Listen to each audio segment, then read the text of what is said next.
This presentation is fourfold in design. First, I will explain my graveyard spiral recovery and what was going on mentally during this event. Then I will explain what training contributed to my survival. Next, I will expand on one major factor that got me into this situation. And in closing, I will discuss what I believe can reduce your chances of experiencing this event. This presentation is not a training video, but merely a demonstration of my experiences and beliefs. This is a true story about a Cessna 172 night flight across the island of Puerto Rico. This story involves a pilot, which is me, and two passengers. The story also involves a monkey, believe it or not. This chart of 2008 through 2009 shows where you should focus your training requirements. This chart shows the number of accidents, fatal accidents. And in my case, I enter into the chart here on item number 7, en route VFR encounter with IMC.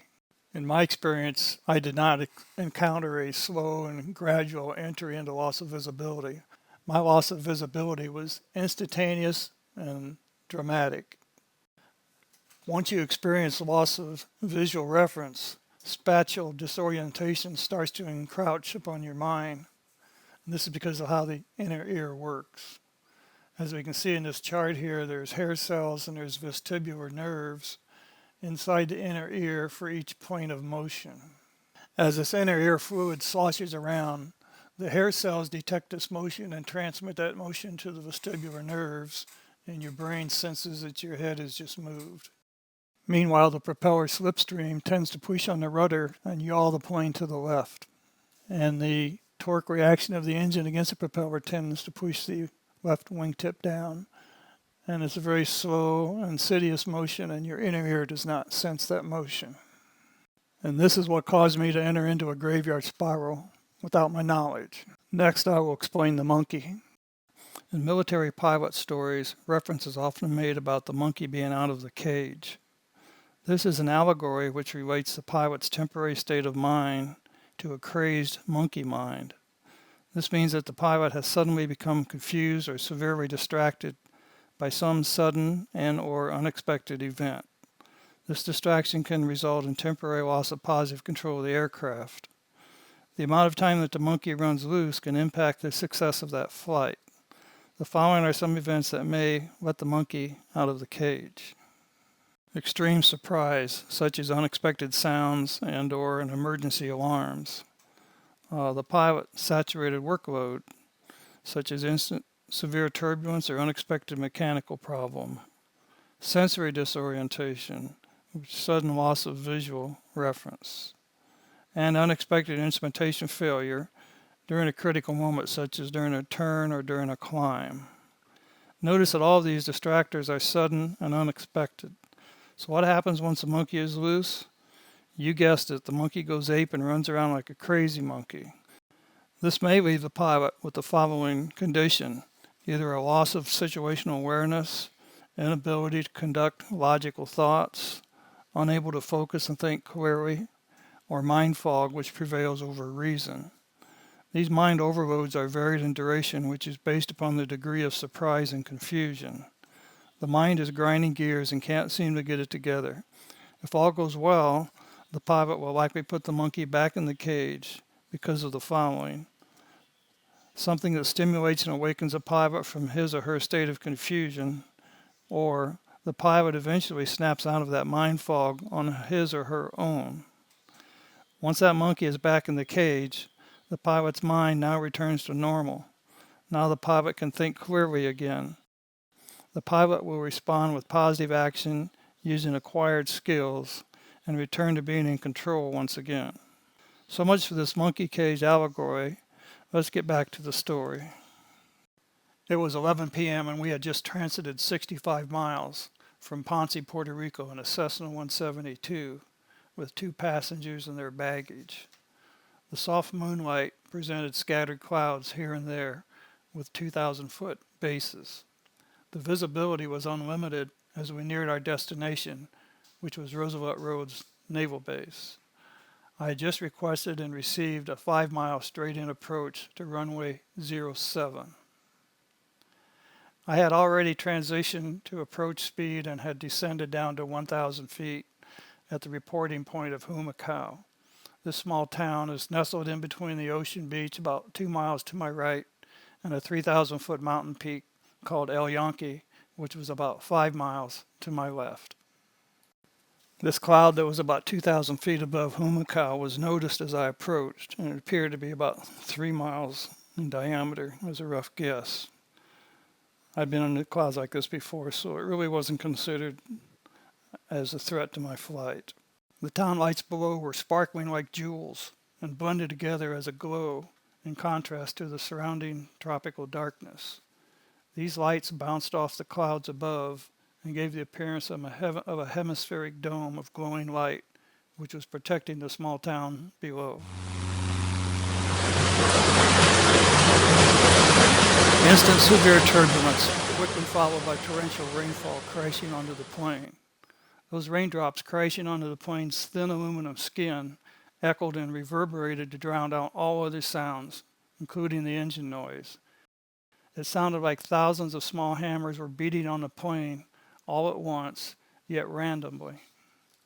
The rain turbulence was shaking the plane like a leaf, bouncing and twisting it around like a rodeo bull. I refrained from over-controlling the aircraft and allowed it to bounce and twist to prevent overstress of the airframe. My last conscious actions were to apply carb heat to prevent water ingestion into the engine, and then observe that my approach altitude was still reasonable, considering all the turbulence. As I looked outside, I watched while the Humacao town lights below quickly dimmed into mind-numbing grayness. It was as if I were entering into a tightly woven cocoon, a violent and hostile cocoon. The monkey was now out of the cage and running wild. How long this phase of the incident lasted, I do not know. I do know that I was desperately and foolishly looking outside the plane for some of the town lights to reappear. Through all this violent noise and turbulence, my conscious mind suddenly became obsessed with some faint sound that I could barely hear. To help you understand what my mind was experiencing, here's an 8-second clip of the engine changing pitch, and then another 8-second clip with the rain added. See if you can hear the pitch change in the rain.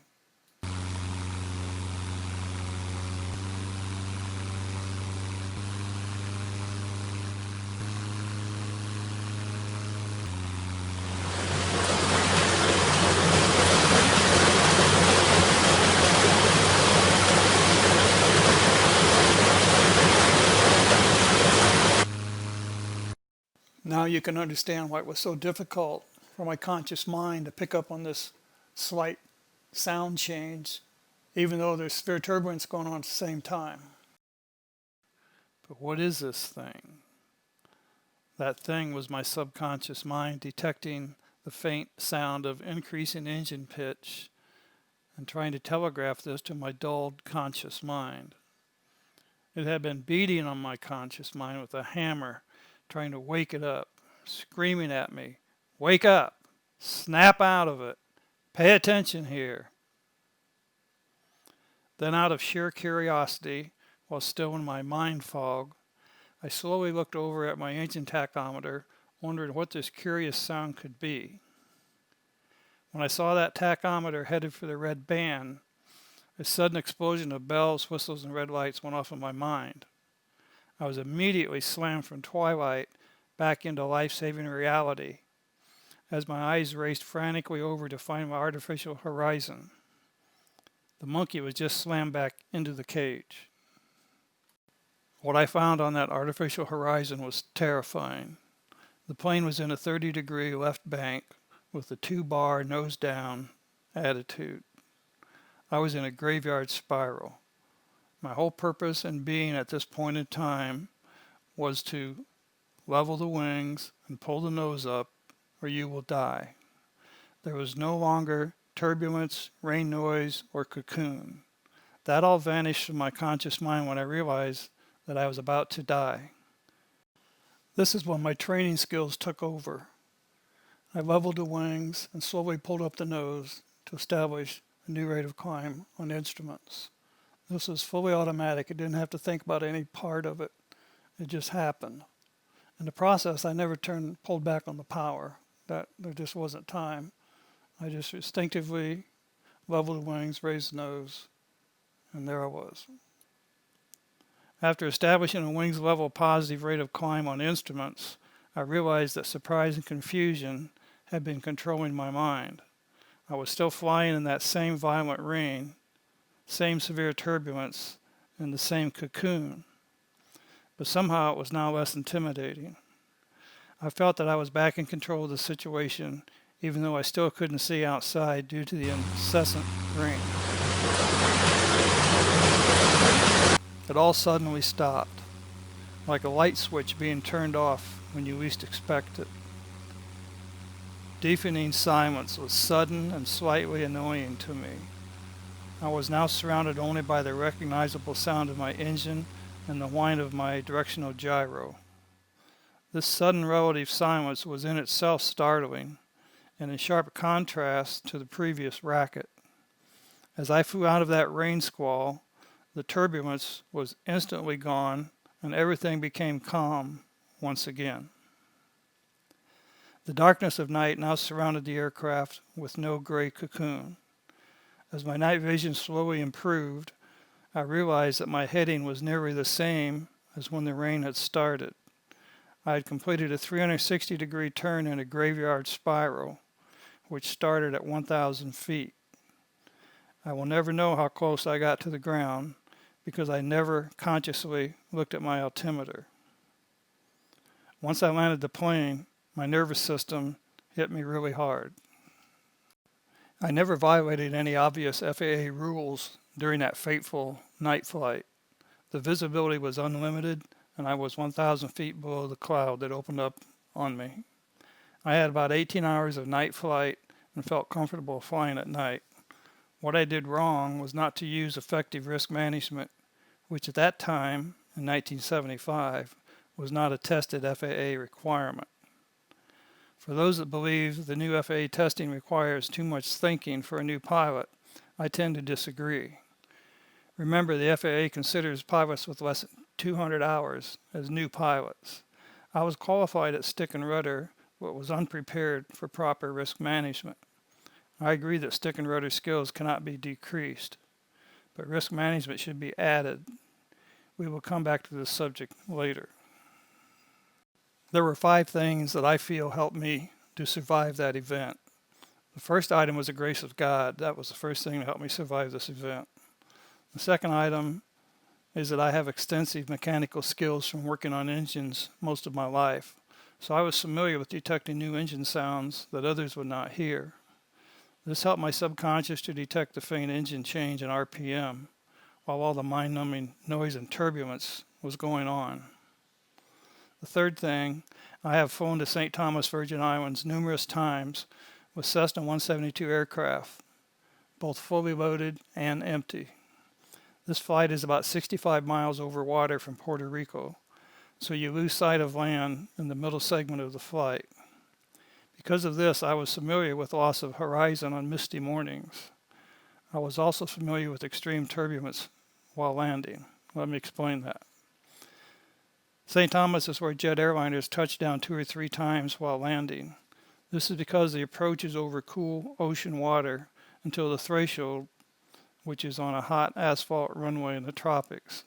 This runway is also on the downwind side of a 2,000-foot mountain, which generates dramatic turbulence over the runway threshold. You fly over a water sinkhole, and then you have to beat down those hot runway thermals while trying to land in severe turbulence. This forced me to become more skilled and more tolerant of extreme turbulence. In 2015, that runway was extended 2,000 feet further out into the ocean. This eliminates the mountain turbulence at the runway threshold and also provides extended landing distance for airliners. The fourth thing that I feel saved me was that I had performed 19 hours of hood time with my CFI, which means that I flew on basic instruments with no outside visuals, while the instructor gave me radar vectors. That was very difficult flying for me, using the instruments while changing flight altitudes to execute radar vectors. This is when I truly understood the term getting behind the aircraft. Puerto Rico always has hot, humid day, bumpy air. Of course, so does Florida. And that adds to the complexity of flying on instruments. For those first 10 hours of hood time, they were extremely challenging, and I could clearly understand why VFR pilots crash in IMC. In no way would I pretend to be an instrument pilot, but at least I would have a fighting chance if ever consumed by inadvertent IMC. And the fifth and last thing that helped me survive that incident was that I had practiced several advanced spins with my CFI. I had also practiced accelerated stalls and turning stalls. These spins were entered by climbing near stall speed in a cross-control situation and then abruptly pulling off the power. The biggest thing about that first spin is the shock and awe. Your mind thinks the plane turned completely upside down, even though the plane just drops a wingtip and nose. I witnessed the first 2 spins, and then I recovered 3 more spins while my instructor observed. I learned to pull off power, then neutralize the ailerons, then kick the opposite rudder to stop rotation, and then slowly raise the nose into a climb attitude position. Just remember that some less streamlined aircraft, such as LSA sport aircraft, because of their lightness and because of their lack of streamlining, they may require additional nose down pitch to regain enough airspeed to start pulling the nose up and establish a climb rate. Now for the one thing that didn't help me. I failed to understand the true value of meaningful risk management. So what is this thing called risk management? An example would be using a ladder. No one expects to fall off a ladder until they actually fall off that ladder. Risk management is planning beforehand where to place that ladder, how far to reach out while on that ladder, and should someone be studying that ladder? To practice true risk management, all these choices must be reviewed before ever setting your first foot on that ladder. During flight, there are many risk management possibilities that confront the pilot. There are many choices to make during a single flight. Proper risk management is making correct choices based upon safe outcomes. It doesn't mean that you are afraid. It only means that you are trying to consider all good options for any given situation. I now believe that risk management consideration of any VFR pilot outside of the pattern must include inadvertent IMC, as well as the obvious mid-air collisions and controlled flight into terrain. In my case, I had the skills to recover once I was aware of my situation, but a cloudburst was not a risk management thought as I flew under that cloud to report at Humacao. My failure to anticipate this cloudburst placed me in a situation where the monkey got out of the cage. This loose monkey extended the time it took for me to get onto instruments and recover from that slow and sneaky spiral. I could have easily reported 1 mile to the left of Humacao and avoided that cloudburst completely. Flying here in Florida, you can also experience high cloud bursts. So there you have it. This is my story, and I'm sticking to it. Although this is an entertaining story, the consequences are very real and very serious. Inadequate risk management almost ended my life and the life of 2 passengers. I was lulled into a previously uneventful routine of reporting 5 miles out for a straight-in approach. I was not thinking about unexpected IMC. I was certainly not thinking about a cloudburst as I legally flew under that cloud from my reporting point. I wrongfully thought that being within the FAA rules was enough. I now believe that as VFR pilots, we have an obligation to constantly review the following statement. There are 2 kinds of VFR pilots, those that have flown into unexpected IMC and those that will. Most of us never consider inadvertent IMC because we're too smart to get into that situation. I mean, after all, you have to be stupid to fly into reducing visibility, right? Well, as it turns out, there's other ways to get into IMC conditions, such as I demonstrated here in this presentation. I'm also sure that there's numerous other ways to get into inadvertent IMC without being stupid. The big deal here is that we should all spend more time talking about inadvertent IMC. We should be discussing it with our fellow pilots, and we should be discussing it with our CFI to make sure we understand the consequences. Will you know how to recover if it happens to you? That's the question. Hopefully you will benefit from my experience and integrate risk management more thoroughly into your flight management. Thank you for your time, and I'm now open to any questions.